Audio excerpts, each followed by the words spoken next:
DJM TV.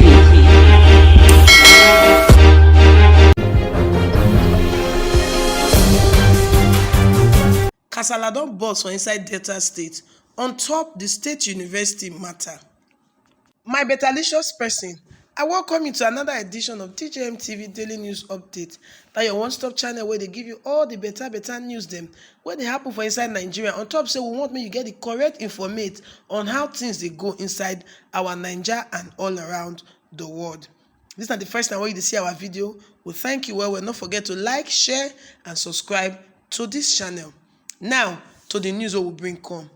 Kasala don burst for inside Delta State on top the increment wey dem make on top of their school fees matter for inside the state-owned university wey be Delta State University, Abraka, Anwai and Ole campuses dem.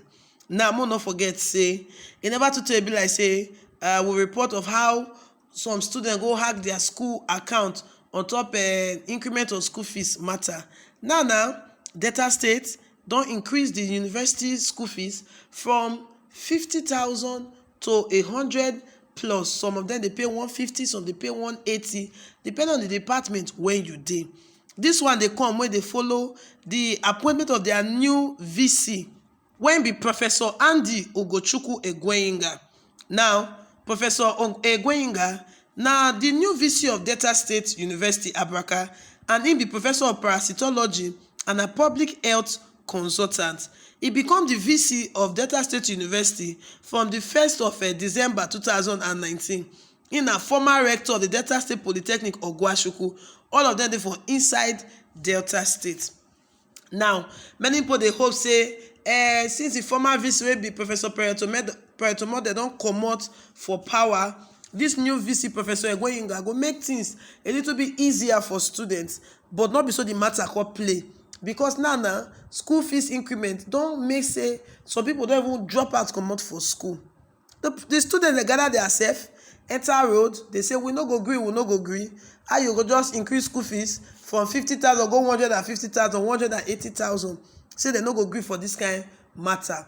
Now, former students of the school where they call alumni, they don't join body with the students of the school to go cry to the Delta State government.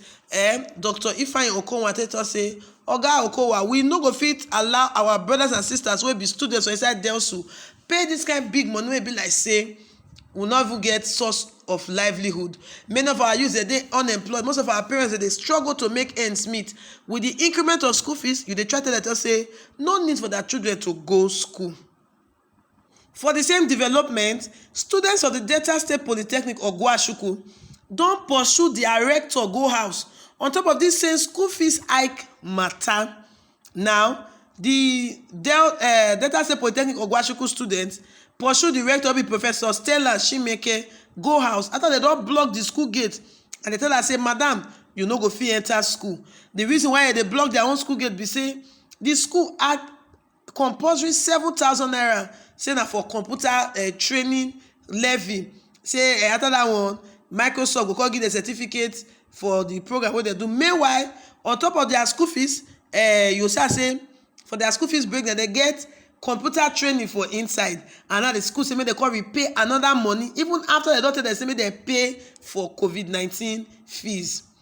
The students, they call the verse say, when the later come, the thing read say, everybody supposed to pay 7,000 naira for computer training so that to increase their student proficiency for inside computer application marketability after graduation. And they say they compulsory for every final year student and the two students to pay the money.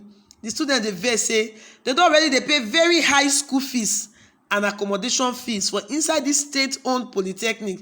Now they cost say 7,000 naira now for computer training. They say they're very unnecessary, and until they remove that money, they're not going to allow the rector enter inside school.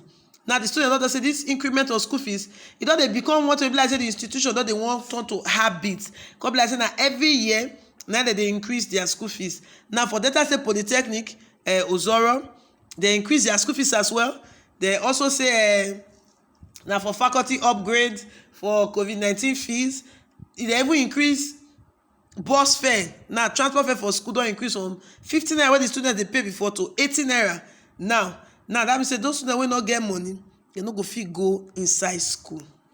The Delta State Governor, Dr. Ifeanyi Okowa, don come outside come tell the students, dey say make dem calm down. Say all this increment of school fees wey dem dey do na to make sure say the students dey get the best out of the educational system, and if the educational system no fit put am together, the students no go fit get the best. And to put the institutions together, na money na e go cost. Na why they increase the school fees from wetin e be before to the present amount right now.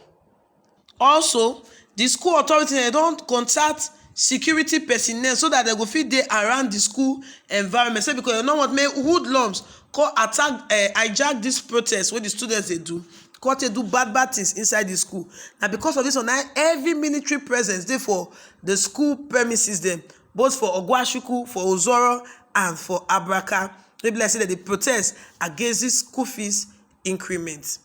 Now, me and you know say most of these people wey dey go school, some of them dey struggle with the recent increment of school fees. Wetin dey try tell these students be say dem no want make some of them go school, because not be all of them go fit afford that school fees right now. Somebody wey dey pay 20,000 naira before, now you see me come pay 180,000 naira as school fees. E no make sense. The Alumni Association, National Association of Nigerian Students, they don hold meeting with the Delta State government to say how they go take do this now. Wetin be the way forward? Because they say, oga, this school fees hike e too high. We be the student body that we go fit come together to cut us say, okay, how we go do am? We say other dem fit reduce small comot for inside the school fees. This is why the National Association of Nigerian Students, Delta State chapter, don decide to meet with the Delta State government. Now, the first meeting wey they hold, because one or two things wey happen, they don postpone the meeting go a later date. And for this later date now, so they'll call discuss the way forward and how they go do the matter, so that it go be win-win situation. The state no go lose, the students no go lose. E still go dey comfortable. Wetin oyibo dey call compromise. They go come to a compromise. The students, they go fit pay, afford the money. The school go fit say, okay, this money they pay, e dey okay for us to take run the university. Another issue wey the students see they bring come front now be say, for the school fees breakdown, they add money join for COVID-19 fees. That money is supposed to be to provide things wey go make the students to fit comply with this COVID-19 protocol. But the students now they talk say even water and soap to take wash hand, the school never fit even provide for them. Also talk about hand sanitizer and face mask. Yet they ask them to pay money for COVID-19 health insurance, abi wetin how they record the matter.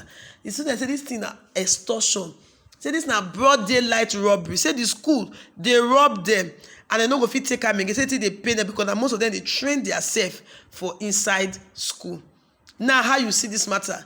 E good as the student decides, okay, make we kuma protest, because e be like say you talk it is small they need a year. Make we enter street, make we shout, we no go gree. E good, abi e no good. You shook my put for the matter. Tell us how you see this matter. What do you think? What do you feel say the government go fit do to help this situation? Because right now, most of the students don't say e be like say to go marry. Some say e be like say school, you know, go kuma get head again. You know, say some of them don't dey into some kind of social vices that way no good. And now you don't increase school fees. You dey try to give them avenue for them to say, "Mo never do school again, sef. Mo kuma do other things." You know how the matter they play. Well, we dey hope say the Delta State government go listen to the students. And not forget, it's not be only Delta State that this issue for the happen. They happen for different states all across the 36 states of the federation. And we dey hope say government go look swiftly into this matter. Now here we take on to the end of DJM TV Daily News Update. When you don't forget to like and to share this video, subscribe. When you subscribe, you touch the notification bell. After you do that one, you go feel they get updates from us. Also matters then where they play for inside our country, Nigeria. Don't forget, so if you still place your advert with us, we get wide reach. We dey Facebook, we dey Twitter, we dey Instagram, we dey TikTok. Follow us, like, we will follow you back. We also get website to www.djmtv.news. There, the news they drop 24 hours every day. For For your advert placement, may you contact us and we will reply you to tell you how you will go about the advert. Well, for now, I still remain your girl, Lawuru Favor, and this na DJM TV. DJM TV. DJM TV.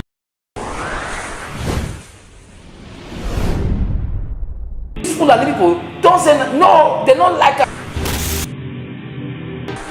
Welcome to DJM TV. DJM TV. DJM TV. DJM TV. DJM TV. Some of the delegates and ask the question. DJM TV.